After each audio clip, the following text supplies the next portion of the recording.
Welcome to day 10 of How to Increase Your Donor Base in 20 Days. My name is Mandy Pierce and I am the owner of Funding for Good. Welcome to our home offices here in North Carolina. Today we're going to talk about writing handwritten thank you notes. It's a thing that a lot of people don't do anymore, that if you're not doing, I encourage you to. I tell all of my clients to write handwritten thank you notes at least once a year to every donor. If someone gives 10 times, it doesn't mean you have to write 10 handwritten thank you notes. You could, but you don't have to. I recommend at least one handwritten thank you note, potentially for the first gift they make every year, and that should happen no matter the size of their gift. $5, $500, $5,000, they should get a handwritten thank you note. Not a printed off generic, already established thank you note with a signature on the bottom or even a note on it, but a handwritten thank you note. So here I have a stack of cards that have been sent to me, notes that have been written to me, and I've kept them, and all for different reasons, but most of them are handwritten thank you notes that are special to me. Some of them have cool stamps on them. Some of them have the logo of the organization that I supported, which meant a lot to me. Some of them were invitations, but they were hand addressed. Some of them were, oh, this one was cool. Was from an animal welfare organization I worked with, and they actually put stickers on the envelope for me. A lot of them have actual stamps on them. They are not processed through a machine. And then there's some that have cool stamps that are not stickers, but they're actually stamped onto the envelopes. Have some that are actually handmade. So this one was one that was handmade by someone who does crafts. Some of them I kept because they were in calligraphy, so someone actually took the time to write our names in calligraphy, or happy birthday cards in calligraphy. So there's a lot of different reasons that I keep thank you cards. And I also want to emphasize the fact that it's a note. It does not have to be a book. It does not have to be a 8.5 by 11 lined piece of paper that you have completely written on. It can be short. This is just a regular note card that someone wrote from top to bottom on, but they wrote really big and there's lots of space in between. The message was exactly what I needed, and it was a thank you. Some of these cards are really small. So this is a regular size envelope. This is the thank you note. It does not have to be huge. Make sure that you are taking the time to say thank you to your donors, and make sure that you're doing it individually. Thank you for taking the time to come and volunteer at our event. Thank you for taking the time to come and hear about our program.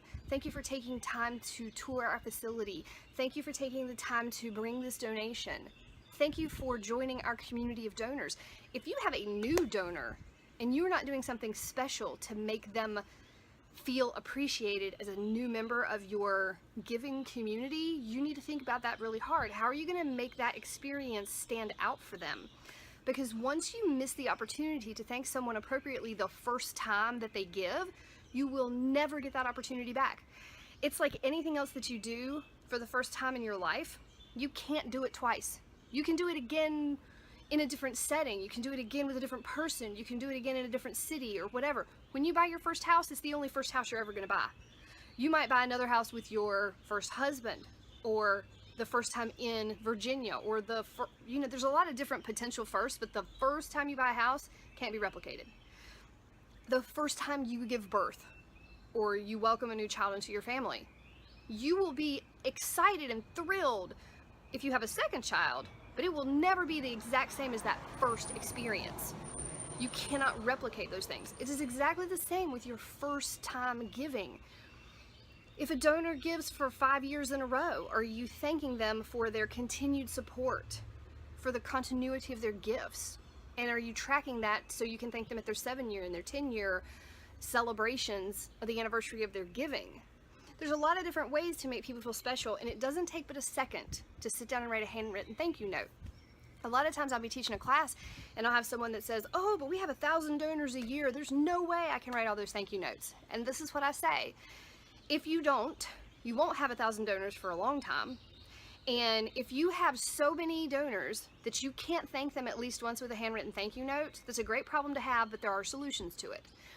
You have a board of directors engage them in the fundraising process. Part of that is thanking people. So if you have a board member that says, I don't want to ask people for money, I'm not comfortable with that, then you start with them on the spectrum of, can you write a handwritten thank you note to a donor?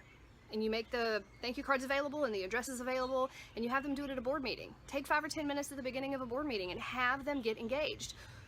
Can you make a thank you phone call? And you have a little phone-a-thon at the beginning of a board meeting. There's a lot of different ways to get board members engaged that are not them going out and directly saying, will you give me money? Now, eventually we'd love to move them up the ladder and have them doing that. But when they come to you and they're not comfortable in that, and there's a lot of folks that aren't comfortable asking for money, there are other things that they can do to help you as a development staff and that are considered fundraising. You can't just go out and ask for money all the time and never thank people. That's not the entire package of fundraising. Just asking is a part of it. Just thanking is part of it. But all of it together makes up fundraising. So I'm encouraging you to think about how you're thanking your donors, how often you're writing handwritten thank you notes. Foundations are the same. They are a donor. They are contributing to your organization and they are supporting you. Make sure that you're writing handwritten thank you notes, whether it's to the staff you built a relationship with during the process, whether it is the board chair, whether it is the executive director, whether it's all the above.